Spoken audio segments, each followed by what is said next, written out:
Allahu Akbar, Allahu Akbar.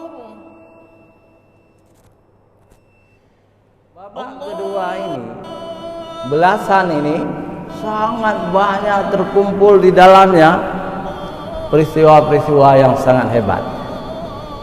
Peristiwa pertama adalah nuzulul Quran nanti tanggal 17 Ramadan.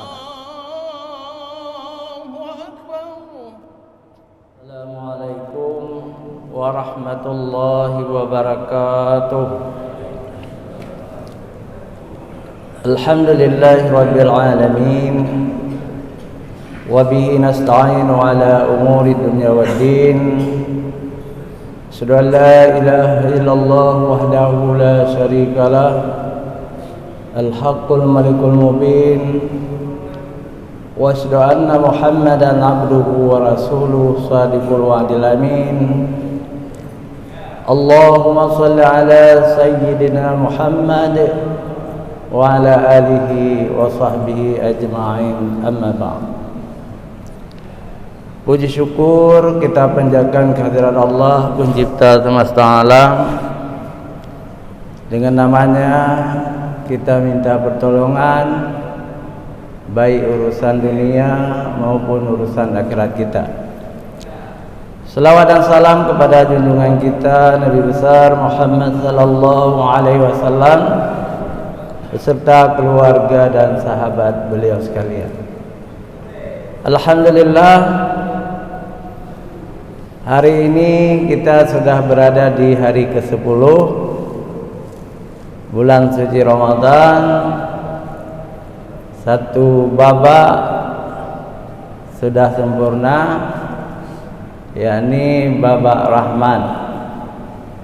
Kita segera akan masuk babak kedua yang disebut dengan maghfirah. Maghfirah artinya ampunan.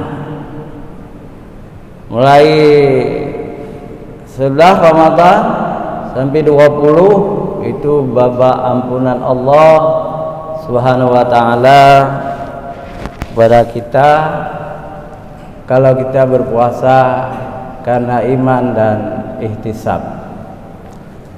Kita berpuasa karena keimanan dan karena penuh keyakinan, penuh perhitungan.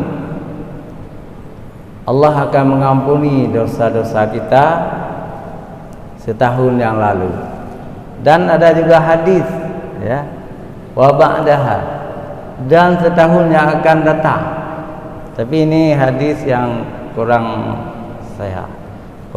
sahih.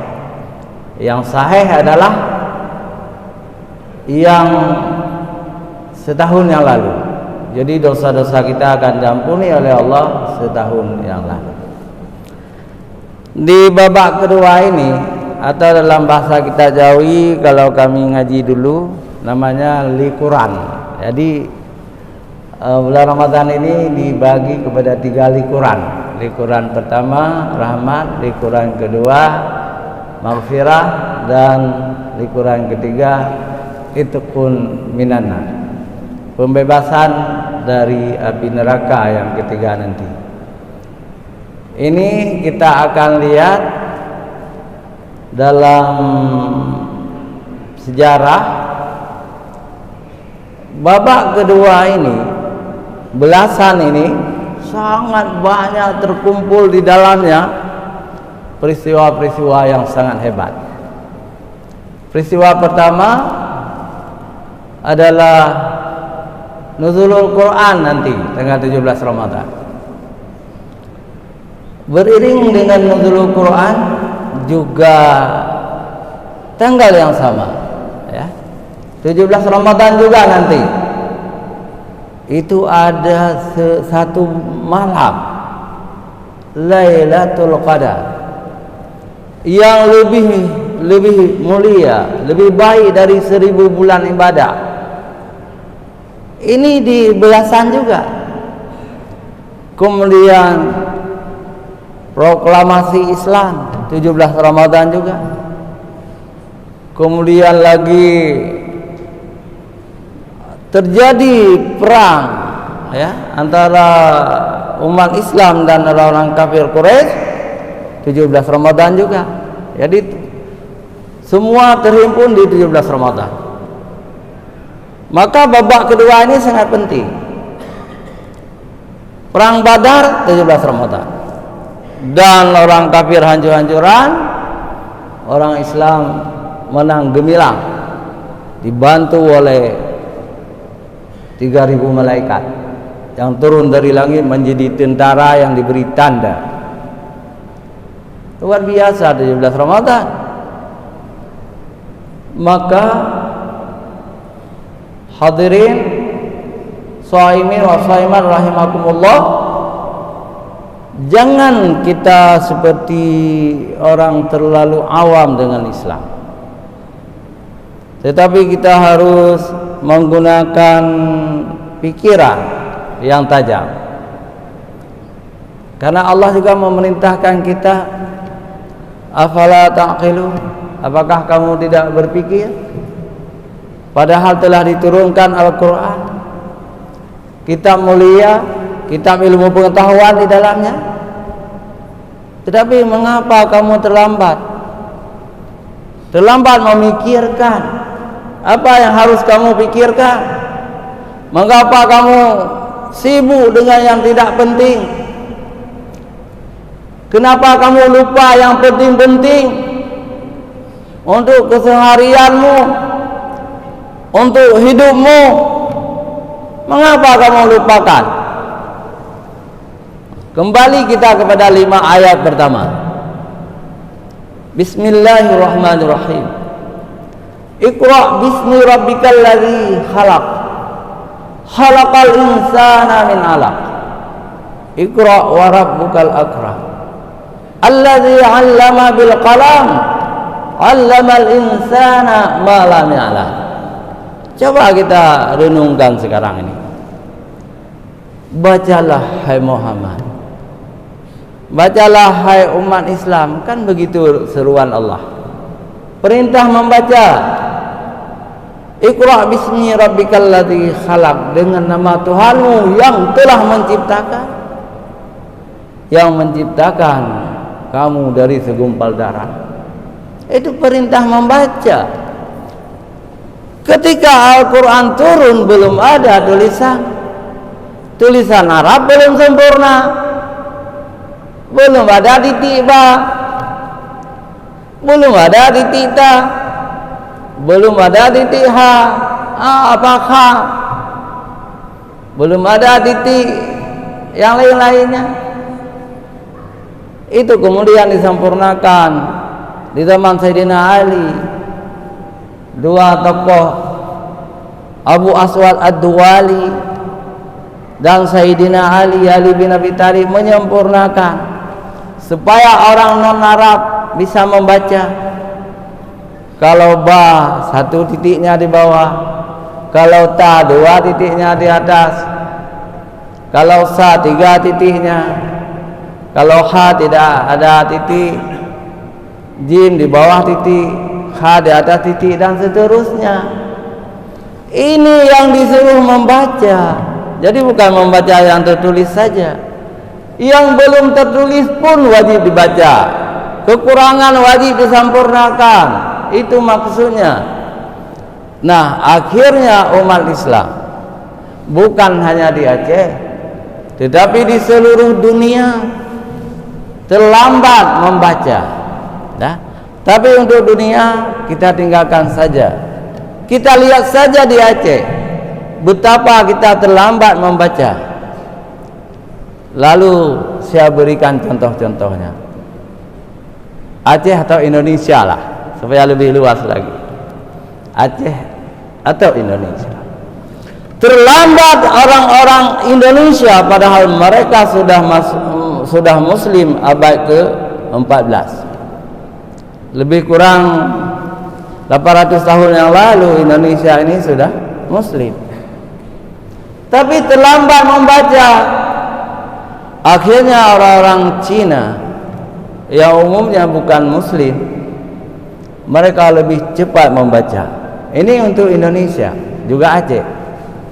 Mereka menciptakan beberapa produk rokok. Produk rokok. Kemudian semua orang Muslim Indonesia merokok kan? Walaupun menurut dokter itu tidak baik, ya? Tidak baik untuk kesehatan.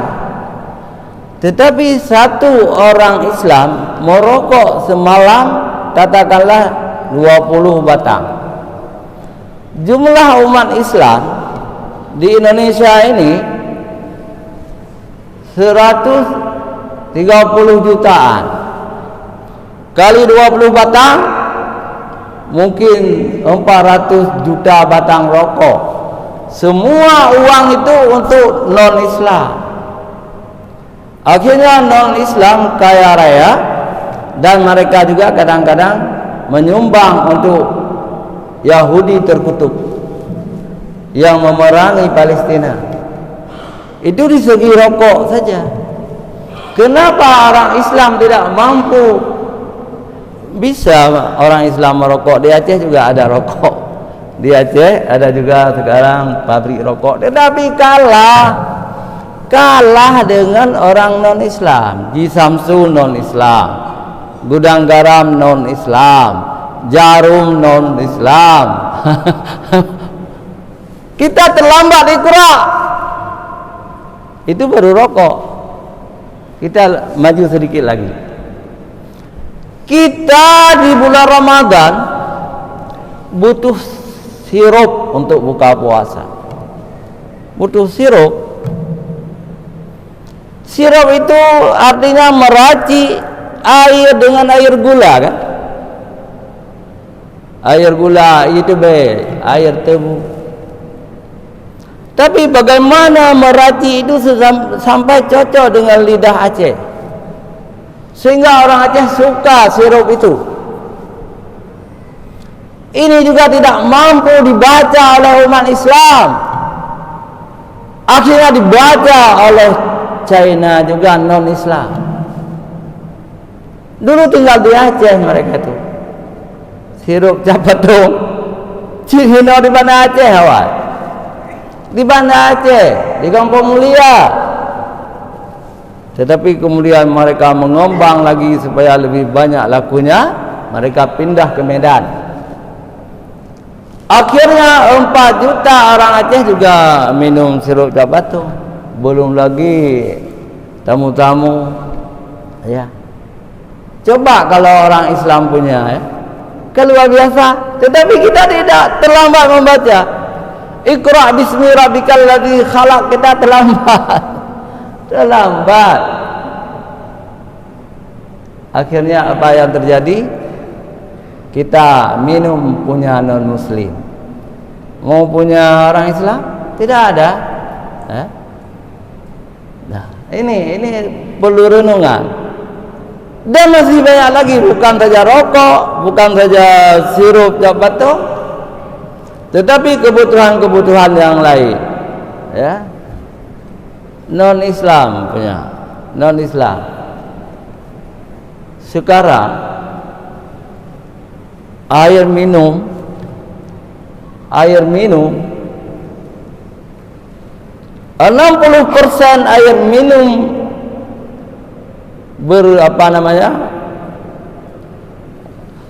aqua misalnya. Itu aquanya Cina non-Muslim juga. Mereka menguasai pasar Indonesia 60%. Kenapa bukan orang Islam yang punya aqua itu? Kenapa orang Cina non-Islam yang punya aqua itu, dan mereka juga memberi sumbangan kepada Yahudi? Ini bukan salah saya di YouTube. Itu merek-merek yang mendukung Yahudi. Saya lanjutkan. Ada yang kita asumsi selalu, Indomie non-Islam juga, kenapa bukan orang Islam? Semua kita lemah, ya. sampai kepada obat-obat sakit kepala dan sebagainya, non Islam juga. Ada kacang cap Garuda, kacang Garuda, ya, itu menguasai 60% pasar di Indonesia ini. Itu juga Cina non Muslim. Cina memang hebat, ya. Dan orang Cina juga banyak Muslim. Orang Cina di Xinjiang itu sama dengan di Aceh, 90%, 99% Islam di provinsi Xinjiang di Cina. Orang Islam juga, tetapi mayoritas mereka komunis, mayoritas mereka Konfusius, mayoritas mereka agama-agama bukan agama langit. Tetapi kita agama yang benar nih, Islam agama Allah. Inna dina indallahi Islam. Sesungguhnya agama di sisi Allah adalah agama Islam. Dan agama Islam bukan agama anti ilmu, agama yang mencintai ilmu. Tetapi kenapa kita lemah? Apakah karena perang terlalu lama? Karena orang Aceh berperang itu sepanjang kurun. Orang Aceh telah melawan Portugis. Itu Iskandar Muda mengalahkan Portugis di Sabang dulu. Sejak itu, sejak Iskandar Muda 1500-an sudah kita berperang. Kemudian orang-orang Aceh melawan Belanda. Itu 70 tahun berperang melawan Belanda, tidak pernah kita akui kekalahan walaupun kalah. Walaupun istana kita dibakar, walaupun masjid raya kita dibakar, walaupun ulama-ulama kita dibunuh, diculik, perang terus menerus. Apakah karena sebab itu kita mundur? Jepang lebih hancur-hancuran, dibom dengan bom atom oleh Amerika di Nagasaki dan Hiroshima. Tetapi bangkit menjadi bangsa yang maju. Kita tidak mau maju-maju ini. Dan kita berdoa kepada Allah SWT agar orang-orang Aceh ke depan, anak-anak kita, cucu-cucu kita, keturunan kita, zuriat kita menjadi bangsa yang maju. Dan kemungkinan bisa jadi. Saya pernah diundang ke Medan seminar. Itu ulang tahun harian waspada. Saya pergi dengan Bapak Wali Kota, Bapak Aminullah dulu, Aminullah Usman, kami pergi ke sana. Saya pun makalah. Yang saya tulis makalah saya itu punya guru saya. Guru saya Profesor Ali Hashimi. Kemudian guru-guru saya yang lain, saya buat makalah. Ternyata berkat hasil penelitian, suku yang paling maju di Sumatera adalah Aceh. Suku yang paling maju di Sumatera adalah Aceh. Di bawah kita Minangkabau, Padang. Di bawah kita Palembang. Kemudian di bawah kita itu lagi Melayu. Di bawah itu lagi Batak. Jauh sekali Batak, tidak maju di bawah. Yang paling maju adalah Aceh. Maka provinsi Sumatera dulu hanya satu provinsi. Satu provinsi, Provinsi Sumatera. Dari Sabang sampai Bakahuni, Lampung. Di Sumatera satu provinsi. Gubernurnya putra Aceh, Mr. Muhammad Hasan. Gubernurnya putra Aceh, ibu kotanya Medan.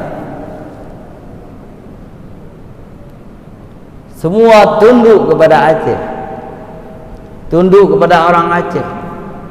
Karena kecerdasannya, kemajuannya. Gaji Presiden Soekarno waktu itu, kalau nggak salah, 100.000 rupiah. Gaji Presiden Soekarno, Presiden Indonesia. Tetapi gaji Mr. Muhammad Hasan 150.000 rupiah. Kenapa lebih banyak gaji Gubernur Sumatera dengan Soekarno? Karena kemakmuran Sumatera luar biasa, kemakmuran Aceh luar biasa, kecerdasan orang-orang Aceh luar biasa. Ini sejarah. Tetapi sekarang tidak lagi. Justru orang Batak lebih maju, lebih hebat, lebih banyak posisi-posisi di pemerintahan. Orang Minangkabau. Allah memberi kebebasan kepada kita. Kalau kita ingin maju, kita harus menggunakan Iqra. Bacalah semuanya. Coba bayangkan kalau kita sakit sekarang ini, kita juga ragu dengan kemampuan dokter-dokter di rumah sakit Zainal Abidin, ya kan? Sakit pilek saja ke Penang, tiap hari terbang ke Penang, karena kita tidak percaya kepada diri kita sendiri.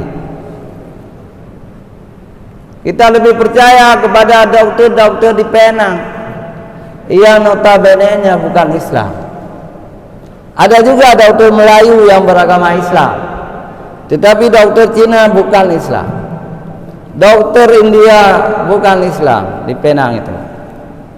Di rumah sakit apa namanya, Lahawi itu memang ada sumbangan saudagar-saudagar Aceh, ditulis di dinding itu. Sumbangan saudagar-saudagar Aceh sekian ribu ringgit itu ada. Itu kebanggaan juga kita, karena dulu Penang dikuasai oleh orang-orang Aceh. Sampai sekarang ada beberapa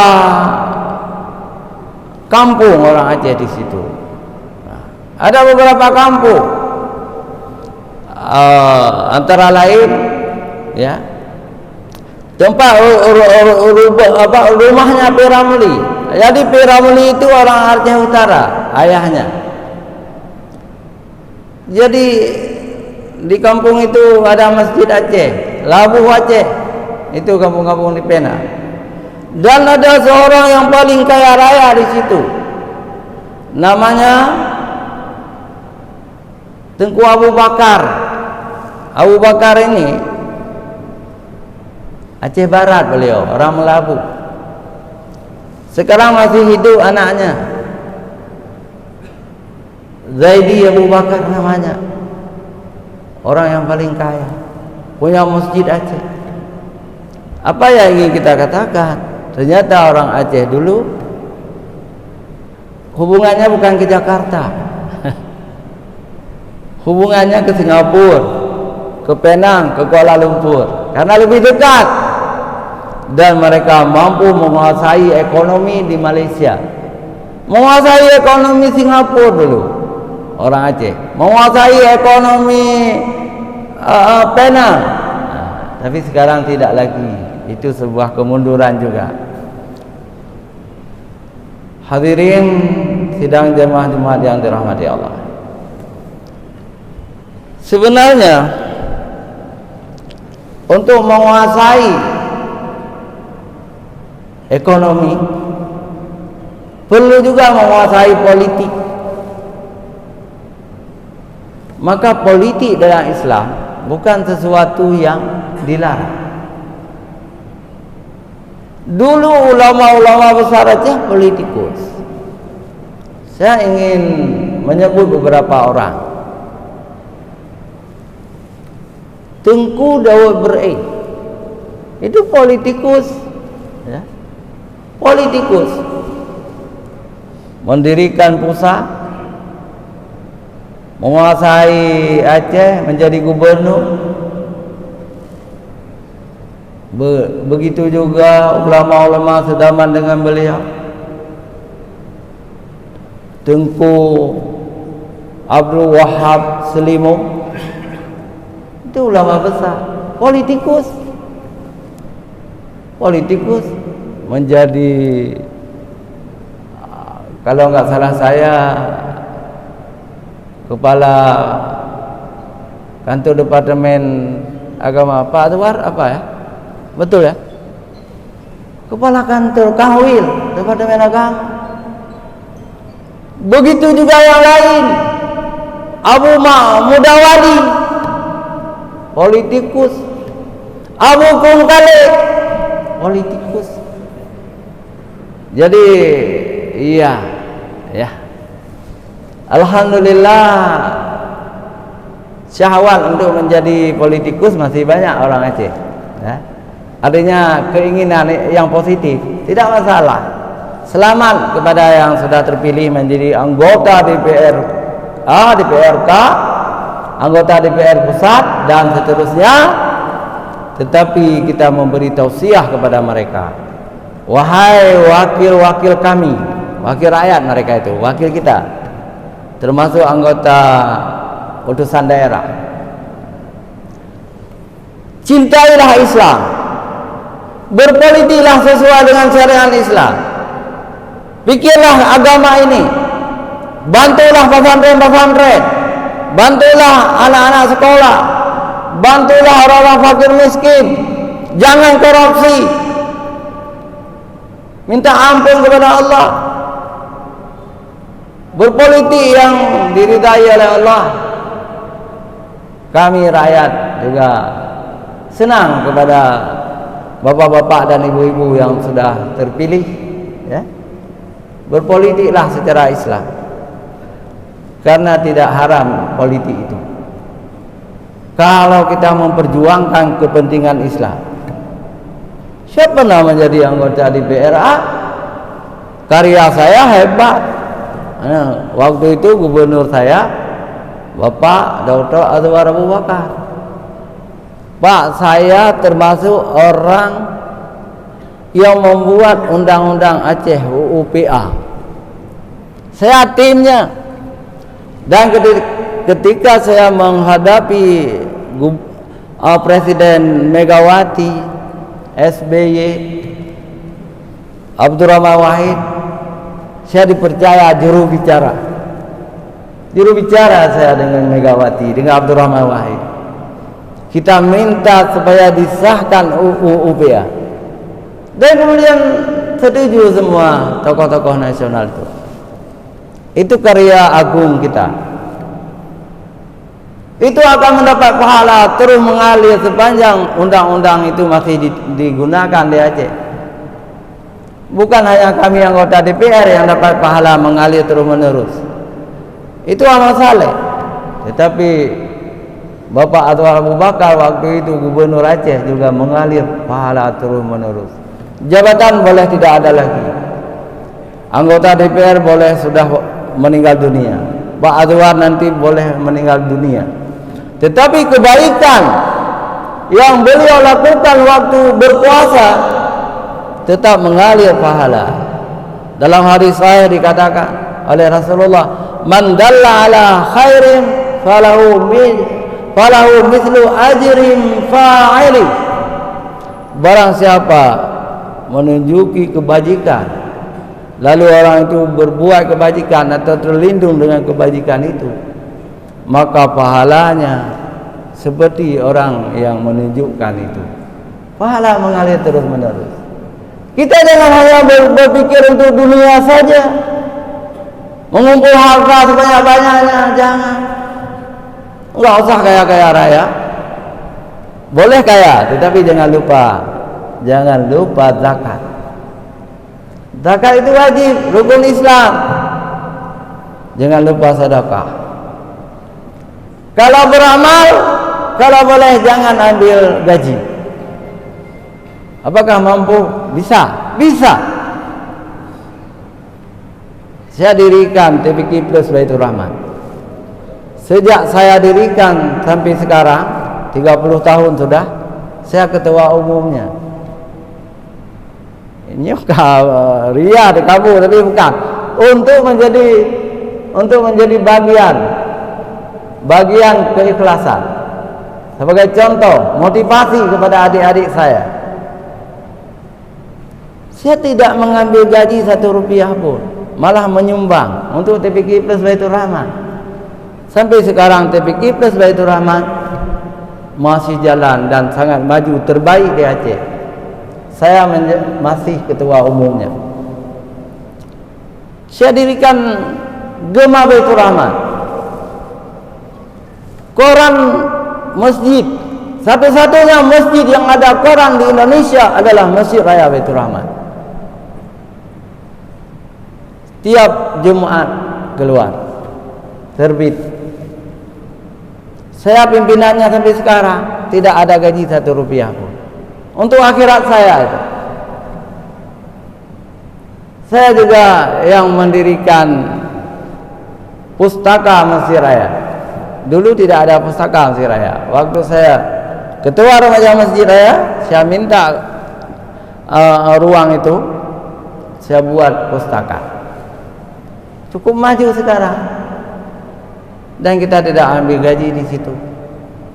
Itu adalah berpikir lebih transendental istilah sekarang. Lebih jauh hidup bukan hanya di dunia, tetapi kita akan mati, akan dibangkitkan kembali hari akhirat. Kalau tidak punya amal jariah, kita tidak ada apa-apa di akhirat nanti. Saya katakan kepada guru-guru TPQ Plus, wartawan-wartawan Gema Baitur Rahman, bekerja di sini kalau mau tidak ada gaji. Kalian mau? Mau. Silakan kerja, tidak ada gaji. Tetapi alhamdulillah kebijakan imam besar, pengurus masjid, kebijakan kepala UPTD, semua wartawan Gema Baitur Rahman ada honorarium sedikit. Itu kan rahmat Allah, karena mereka sudah bekerja. Hadirin wal hadirat, shaimin wa shaiman rahimakumullah. Mari kita isi belasan ini sampai 20 nanti, supaya Allah menerima ibadah-ibadah kita, supaya Allah mengampuni dosa kita. Ketika Allah mengampuni dosa, itulah yang disebut maghfirah, ampunan Allah. Jadi setiap manusia memang dilahirkan alal fitrah, kullu mauludin yuladu alal fitrah. Setiap anak yang dilahirkan dalam keadaan suci, tidak berdosa. Tetapi siapa yang membuat berdosa? Tergantung orang tuanya juga, kemana diarahkan, ke jalan kanan, ke jalan kiri. Yang menjadikan dia Yahudi seperti orang Yahudi, orang Nasrani, orang Majusi, itu orang tua. Nah, orang tua. Maka orang tua harus menjadi teladan bagi anak-anak mereka, supaya anak-anak itu beriman dan bertakwa kepada Allah SWT. Bukan hanya orang tua yang membuat manusia itu berdosa kembali ketika mereka sudah balik, tapi syaitan juga. Cuma Allah selalu membuka pintu taubat kepada manusia. Pintu taubat itu adalah ibadah, termasuk ibadah Ramadan ini.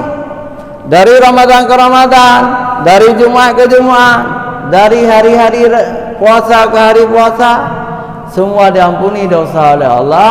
Kita kembali tidak berdosa. Maka dalam hadis disebutkan, barang siapa barang siapa puasa bulan Ramadan, man shoma ramadhana imanan wa ihtisaban, karena iman dan penuh perhitungan, diampuni Allah dosa-dosanya setahun yang lalu, ya. Maka kita berpuasa karena Allah, bukan karena manusia. Karena Allah kita berpuasa. Ketika berpuasa karena Allah tidak pernah capek, ringan puasa itu, ya, betul, ringan puasa itu. Tetapi kalau bukan karena Allah, itu capek sekali, sang tidak hantu poli, surah sepuluh tak kalanjung, surah sepuluh tak tanyang, pada menetu. Padahal orang yang berpuasa karena Allah nggak pernah pikir itu. Tahu-tahu sudah bunyi apa? Sirene. Nah, bunyi sirene ini sirene tertua yang kita miliki di Mesir Raya. Seluruh Aceh tidak ada. Ada sirene di PT Arun baru, ada sirene di Melabuh baru. Tapi sirene di Mesir Raya usianya hampir 150 tahun. Ini sirene kereta api dulu. Sirene kereta api diambil menjadi sirene yang kita gunakan untuk buka puasa sekarang ini. Dan sirene yang sangat indah suaranya. Bagaimana itu ada di Menara Selatan. Kita naik di paling tinggi di situ 45 meter. Ada di situ kalau kita lihat besi tua. Padahal cukup lama sudah usianya. Itu sirene Mesir Raya. Hadirin wal hadirat yang dirahmati Allah, hanya sampai di sini. Mudah-mudahan berguna bagi kita. Billahi taufiq wal hidayah. Wassalamualaikum warahmatullahi wabarakatuh. Bismillahirrahmanirrahim. Alhamdulillahi rabbil alamin. Allahumma salli wa sallim ala sayyidina Muhammadin fil awwalin wa salli wa sallim ala sayyidina Muhammadin fil akhirin wa salli wa sallim ala sayyidina Muhammadin fil nabiyyin wa salli wa sallim ala sayyidina Muhammadin fil mursalin وصل وسلم على سيدنا محمد في الملأ الأعلى إلى يوم الدين وصل وسلم على سيدنا محمد وعلى آله وصحبه أجمعين ولقد أشرت لنعت من أوصافه تحيي القلوب تهيج الأشجان والله قد أثنى عليه فما يساوي القول منا أو يكون ثنانا لكن حبا في السرائر قد دعا لمديح صفوة ربنا وحدانا وإذ امتزجنا بالمودة ها هنا نرفع أيدي فخرنا ورجانا